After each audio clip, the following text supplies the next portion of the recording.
Assalamualaikum warahmatullahi wabarakatuh. Kami dari kelompok 8 Gizi Darurat akan mempresentasikan hasil dari diskusi kelompok kami mengenai. Selamat menyaksikan. Bencana alam adalah suatu peristiwa alam yang dapat menyebabkan dampak besar bagi populasi manusia. Peristiwa alam bisa berupa banjir, tsunami, tanah longsor, gunung meletus, angin topan, angin puting beliung, dan lain-lain. Bencana alam yang terjadi dapat mengakibatkan dampak dan perubahan kualitas hidup bagi penduduk, baik yang dirasakan secara langsung maupun tidak langsung. Secara langsung yaitu seperti jatuhnya korban jiwa, korban hilang, dan luka-luka. Kemudian secara tidak langsung seperti kerusakan pada pemukiman penduduk, pada sarana sosial seperti pada sekolah, rumah sakit, dan sarana kesehatan lainnya. Kemudian pada infrastruktur seperti jalan, jembatan, aliran listrik, kemudian telekomunikasi. Selain itu, terjadinya bencana alam juga dapat mengakibatkan kerugian ekonomi bagi penduduk, seperti rusaknya lahan pertanian dan hilangnya mata pencaharian, terutama bagi penduduk yang bekerja di sektor informal. Bencana alam juga dapat menimbulkan dampak terhadap menurunnya kualitas kesehatan penduduk. Salah satu permasalahan yang dihadapi setelah terjadinya bencana adalah pelayanan kesehatan terhadap korban bencana. Sebagai wilayah yang rentan terhadap bencana, menyebabkan perlunya kecepatan dan ketepatan dalam koordinasi penanganan bencana pada fase tanggap darurat. Mekanisme klaster digunakan untuk menjalankan koordinasi tersebut. Klaster sendiri merupakan platform kerjasama yang melibatkan pemerintah, lembaga usaha, lembaga non-pemerintah, masyarakat, dan lembaga kemanusiaan lainnya. Adapun klaster kesehatan merupakan sekelompok badan, organisasi, atau lembaga yang bekerjasama untuk mencapai tujuan bersama untuk mengatasi kebutuhan di sektor kesehatan. Saya akan menjelaskan bagaimana koordinasi antar klaster dalam peningkatan daya hidup dan pelayanan gizi pada korban bencana gempa dan tsunami Jepang pada tanggal 11 November 2011.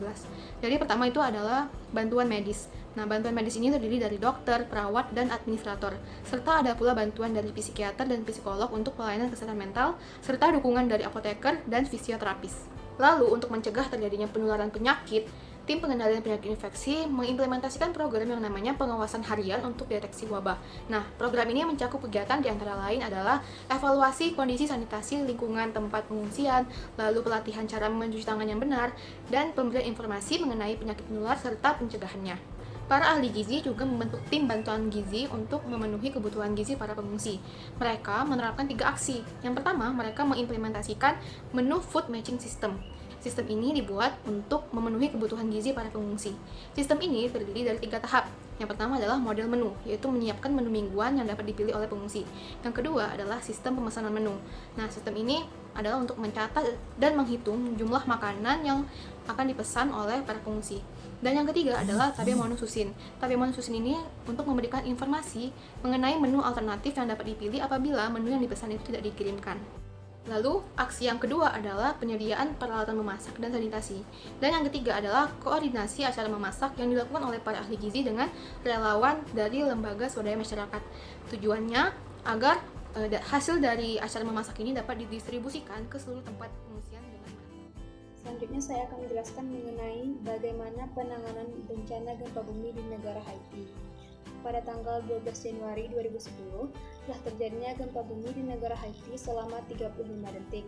Setelah beberapa hari terjadinya gempa, Kementerian Kesehatan menargetkan layanan kesehatan dasar pasca gempa, yaitu pada tanggal 21 Januari, Kementerian Kesehatan menegaskan kepemimpinannya tentang apa saja yang harus tersedia di rumah sakit atau klinik tingkat dasar dan menengah.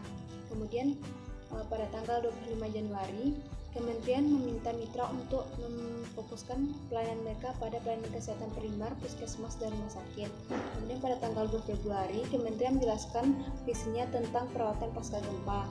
Kemudian pada tanggal 8 Februari, Health Cluster melaporkan bahwa 250 klinik keliling secara spontan dikerahkan ke permukiman sesuai yang diidentifikasikan oleh pemerintah. Kemudian untuk penanganan mengenai makanan dan nutrisi, gugus gizi menawarkan kesempatan kepada UNICEF untuk memperkuatkan kapasitas mitra di Kementerian Kesehatan dengan menyediakan instrumen untuk menjalankan prioritasnya, di mana prioritas yang ditetapkan oleh gizi klaster adalah yang pertama perlindungan untuk wanita yang sedang menyusui, yang kedua memantau produk pengganti ASI dan susu lainnya yang masuk ke negara Haiti, yang ketiga memantau penyediaan pengganti ASI dan produk susu lainnya, yang keempat pemberian makanan tambahan untuk anak yang berusia di atas 6 bulan, yang kelima pengobatan malnutrisi akut secara global. Baiklah, saya akan menjelaskan gagasan ilmiah yang dapat diterapkan di negara Indonesia pada bencana alam di negara Jepang dan di Haiti.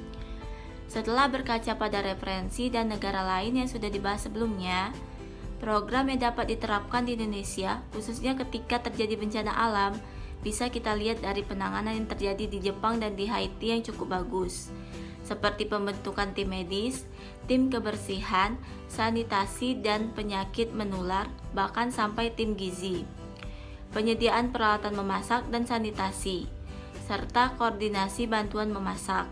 Namun perlu diperhatikan lagi untuk mencapai penanganan yang baik seperti Jepang dan Haiti, negara kita harus mengadakan pelatihan atau pembentukan SDM yang berkualitas serta mampu bekerja sama dengan tim.